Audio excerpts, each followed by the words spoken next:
At what age did you lose your virginity? Story 1. 13. Yes to the entire relationship. I wish I could take back every moment I spent with her. I've never hated anyone as much as I hate her now. Edit. Change 13 to 13 because mine also posted as 1 the first time. Edit 2. Okay, I talked about this in another sub but I won't make everyone go look for it, so it's story time. I'll try to keep it brief. Lost my virginity at 13. We broke up at 14 because, yes, she cheated on me. But that isn't why I hate her. In fact, I forgave her for that. And we still talked in school occasionally. Then her new boyfriend sucker punched me one day after class for talking to his girlfriend. His punch wasn't as strong as he hoped, and I chased him off campus. I got him suspended, and the next day I was called into the principal's office. I found her, the principal and a sheriff's deputy, with cuffs in hand, waiting for me. She told them I raped her. She tried to have me branded as an offender and thrown in jail because I got her boyfriend a 3-day suspension. That is why I hate her. That is why I've hated her for the last 13 years. That is why I will hate her for the rest of my life. As I said in the other sub, I hope she dies old, miserable and alone. Edit 3. Just want to clarify that I did not get arrested or charged.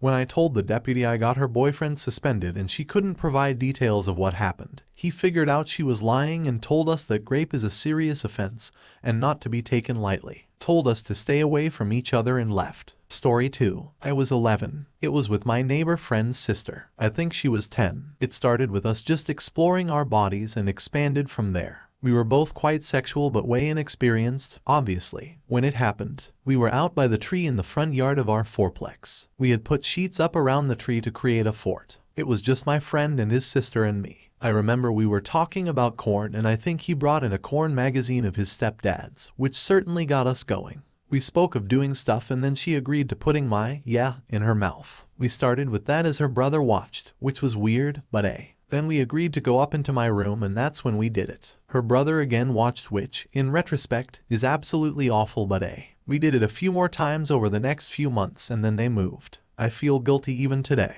She had leukemia at the time and that made my guilt worse. As I got older, I hated myself more for it. I did search her on Facebook and she's still alive, which is awesome. She's also really close with her brother. No comment on that. Story 3. I was 15 and she was 17, I'm pretty sure. We had met fairly recently and gone on a couple dates. Up until this point we hadn't done much with each other besides making out and copping some feels you dig. Well, one night after dating a couple weeks things got a little wild. Neither of us could drive at this point, so our dates had to involve places where we could get dropped off, do as much as possible, and then get picked back up. We decided to go to a town center of sorts to get dinner, and then see a movie. Forget what was for dinner, but I want to say we went to this pizza place that has some killer freaking pizza.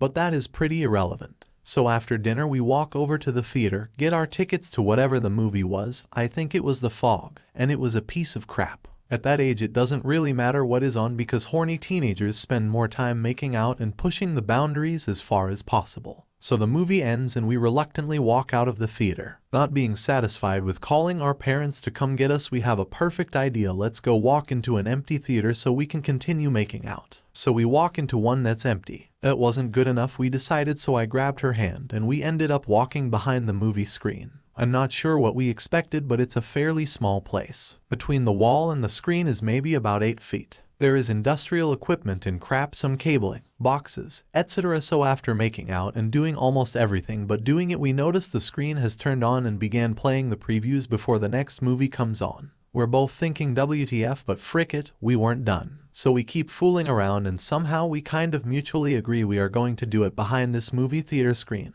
During a movie on the fricking dirty floor. She was wearing a skirt, which made it much easier. Now I had to take my pants off, so if someone did come find us it would have been pretty damn weird. So here we are laying on this fricking floor making out, groping each other and crap, and then I went for it. I was 15, nervous as hell, but also the most stoked I have ever been in my life because crap, I'm finna get my D wet. So we end up in missionary for a couple minutes. I'm about to bust a nut right away, so I try to slow things down.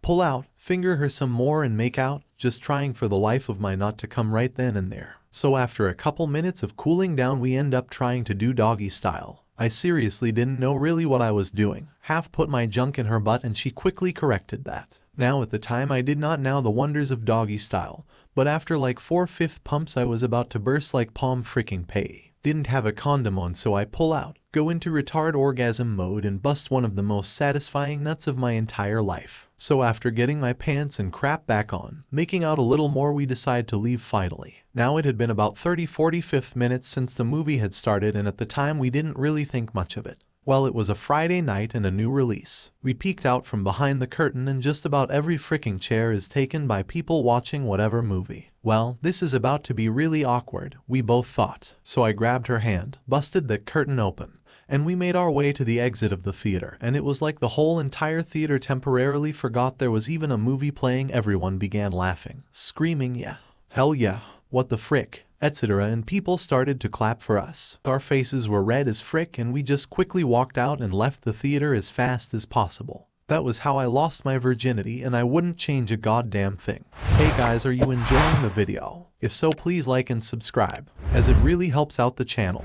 Anyways, back to the stories. Story 4. When I was 8 years old, on my birthday, I went to one of my friends' houses to play together. Little did I know that play together could have some not so innocent strings attached. It was a Wednesday afternoon. I know it was a Wednesday because it was my birthday in 2002. Now, my friend, let's call her Taylor, because that's her name. She was a nice girl and she was a very spontaneous person, which is to say she had no self-control. She showed me her vagina. I played with it. I showed her my penis. She played with it. She knew what intercourse was because her parents taught her, so she suggested we do it. I asked what it was. She explained what it was and likened a penis to a snail. I didn't really understand, but I wondered if my balls were the shell. We tried, but I wasn't hard enough and it wasn't lubricated enough. She realized it wasn't wet enough and took the initiative to cover it with her whole mouth, which solved both issues. It was then inserted into her vagina. It went in smoothly. There was no thrusting. We didn't know there should have been. Within a few moments I went soft. The snail had retreated out of the 8-year-old's vagina and into its shell. The intercourse ended here. Story 5. 14 or 15. Her older sister put us up to it. It was the 60 and we kind of felt it was our ethical responsibility to experiment. We were really more friends than dating. Her older sister had once showed us how to French kiss by demonstrating on me. We were all quite relaxed about it. I can peg the date roughly by the Beatles, where had just acquired Sgt. Pepper's and were probably listening to it at the exact time. It was at her house. Her parents were out. Her sister was in the living room waiting to hear how it went. What I remember most, the way she folded her clothes and put them into a neat pile as she undressed, and how tightly she squeezed her arms around me. Story 6. It's a 14-hour-old thread, so unless you're browsing the new comments you won't see this. But I just wanted to write this down. I lost mine at 17 to my ex-girlfriend, also 17, in the back of her car. We had only been dating for a month, and I had always planned on waiting until I was in love, but man was she gorgeous and insanely horny. So, on an empty dirt road overlooking the Atlantic, I lost my virginity to the girl who would end up being my first love. We broke up after one of the best years of my life. It wasn't that we didn't love each other, but our expectations of a day-to-day relationship were different. The breakup changed me, but overall it was good for my growth. It's been more than a few years since and we both have our own jobs, lives, bills, and are separated by hundreds of miles. We recently reconnected, and I now see her twice a year, once in my city, once in hers. We would never work on a relationship level, but seeing her every so often reminds me of that blissful, passionate love that we shared our senior year of high school. As much as it has hurt me over the years, I would never take back that rainy day with her, where the glass was so fogged up that we had to wait in her car for a bit before we could go back home. I'm still anxious for the next time I'll see her smile, and I don't think I would be able to love someone as much as I do without her. Story 7. I was 15, and I would take back my first time, as much for me as for her. The girl was sweet but a little troubled, and we weren't safe. I asked if I should grab my condom, probably expired and given to me by a guy on the baseball team, and she says, "It'll just be the tip. We're just playing." Eager teenage hormones pumping through us both, and it's quickly more than the tip. Immediately after my 2 pumps and quick pull-out, she begins sobbing. Then she starts opening up for the first time about the years of sexual, physical, and emotional abuse she's had since age 5 or younger. On top of this trauma, she's now worried she'll get pregnant and she doesn't want to have an abortion and go to hell, which is another indication that in the time we've been dating, I know nothing about this girl. I have no clue about her beliefs, values, menstrual cycle, etc., and spend the next 2-3 weeks scared crapless and contemplating what to do if she is pregnant. Get married, drop out and work, suicide, The relationship continued and taught me the lessons of why you shouldn't think you can fix someone else's problems, and how to identify when a girl's drunken mother is likely to switch from verbally tearing her down to physically assaulting her. I was quickly out of my depth, sworn to keep her secrets, and incapable of identifying or implementing any kind of intervention and miracle. This continued for about 2 months until she ended the relationship with me for being the crappy, clueless boyfriend I was. The next time was at 16 with a different girl in different circumstances. We had met at a summer camp, and I'd quickly fallen for her. She was opinionated, enthusiastic, witty, and adventurous. To top it off, she had the greenest eyes I'd ever seen. Green eyes were part of my ideal girl. Brunette, green eyes, petite, confident. My dream girl was the epitome of elegance in all appropriate proportions. I'm not sure that I had this ideal before the week started, or whether she had driven it into my mind by the end of it. But, either way, I was completely and hopelessly attracted to her. Those beautiful green eyes of hers would look up at me so sincerely when I talked to her, that I felt like I didn't have to finish my sentence. She could finish what I was thinking. She already knew me. And when she spoke, we would get lost together talking about all our shared beliefs and ideals, our hopes and dreams. We could say absolutely anything and be perfectly understood. We went everywhere together and went on walks whenever there was time. It didn't matter if it was sunny or raining, because whenever we were together, that was everything in the world in that moment. The day we left camp, I emailed her anxiously, hoping to keep her from forgetting me, and she never did forget. We emailed back and forth multiple times a day, and in between marathon long-distance phone calls. She invited me to one of her school dances, and though it was a 4-hour drive away, I convinced my parents to drive me there for the weekend.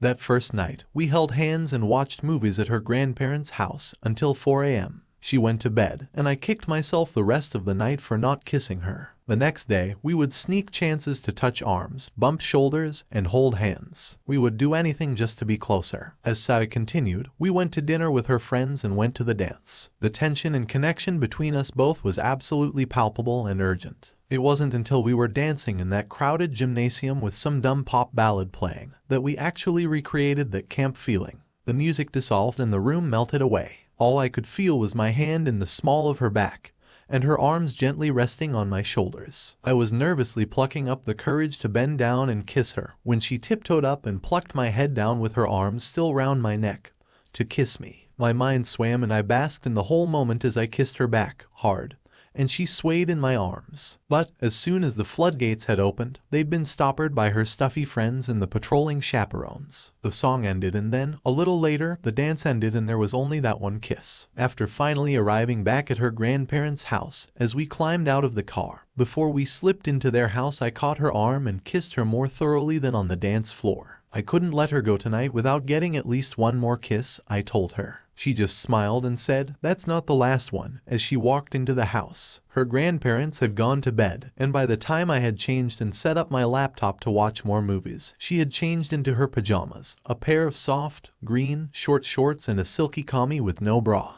I hit play, the movie started and was forgotten, as she pushed me back onto the couch and bent down, kissing me hungrily. Shortly after that weekend, we agreed our long-distance friendship could be and must be a long-distance relationship. We didn't do it that night there on her grandparents' couch. It wouldn't be until another couple of months and visits, but that night was the first time I released all anxieties and hang-ups and gave everything to being connected and intimate with my partner. 7 years later, I still fall asleep thinking about that night, my dream girl. TL Doctor, all high schools should pass out and instruct on proper prophylactic use. I did much better the second time around, and never dated any 500 feet tall creatures from the Paleolithic era inquiring about Trifidi. Story 8. Probably gonna get buried, but frick it. Story time. Throwaway, just in case. I was 21 or 22. I really can't remember at the moment. Now I should probably mention that I'd had this weird thing that, unless penetration of an orifice other than the mouth hole was made, it was not considered losing my virginity. Had many sexual exploits otherwise. Also should mention that I'd come out of the closet when I was around 17 as gay important. Anyway, I was a member of a group that did acting-related stuff every weekend. And every weekend we'd all hang out after our show at the bar next door. For months, me and this girl, we'll call her Jane, had been talking, and we were extreme best friends who just so happened to make out with each other every time we'd seen each other. As long as I had enough booze in me, it was fun. Come New Year's Eve, Jane and I wound up at the same house party. I wound up getting extremely wasted. Prodip, never mix Jaeger with absinthe. It's liquid brain frickery. And make sure the bud you smoke is actual bud. I wound up passing out in a random chair that was super freaking comfortable. What seemed like millions of years of alcohol-induced coma. Jane finds me. She sits on my lap and asks if I'm okay. Naturally, I respond with a thumbs up. I do inform her that I would appreciate it if she could find me something to wake me the frick up. Without a beat missed, she guided me into a nearby bathroom where she spoon-fed my nose a neat, little yellow powder. Still, to this day, have no clue what it was, and I immediately sprung to life. Jane then suggests that, since she'd found a twister mat upstairs, that we should gather a bunch of people and play strip twister. Blah blah blah, everyone sucked. It wound up just me and her in nothing but skibbas. Finally, everyone left and business was open. Here's where it all went super downhill. We'd taken our clothes off, and I pull out the ancient condom I'd had in my wallet for God knows what reason, and it's not lubed up.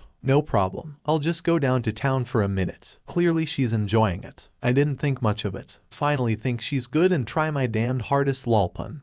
To insert. Now I'm not a bragger, but frick me if I couldn't fit in this chick's hamster hole for the life of me. After aimlessly trying to fit my square block into her triangle, I just say frick it.jpg and eat her out some more. She enjoyed herself. I would rather have stayed in coma land. In the end, I chalked it up to whiskey junk, but in reality I knew for a fact it was because women didn't float my banana boat, and that kinda confirmed it. Do I regret it? No, it was an experience. Would I do it again? I told her yes, but I noped 6 states away from it, so obviously not. Story 9. When I was 14 I had been dating a guy off and on for a year. I thought I was in love, but he was very back and forth with me, which probably just fueled the fire. His best friend was battling leukemia and eventually lost the fight and passed away. During this time he started to push me away. He had come close to having intercourse before, but were young, stupid and inexperienced, and I always said I didn't want to. Because I sensed I was losing him, I decided that maybe having intercourse would fix things. On New Year's Eve we were in his basement watching movies while our parents socialized upstairs. He'd snuck some rum and cokes for us and I was quite buzzed.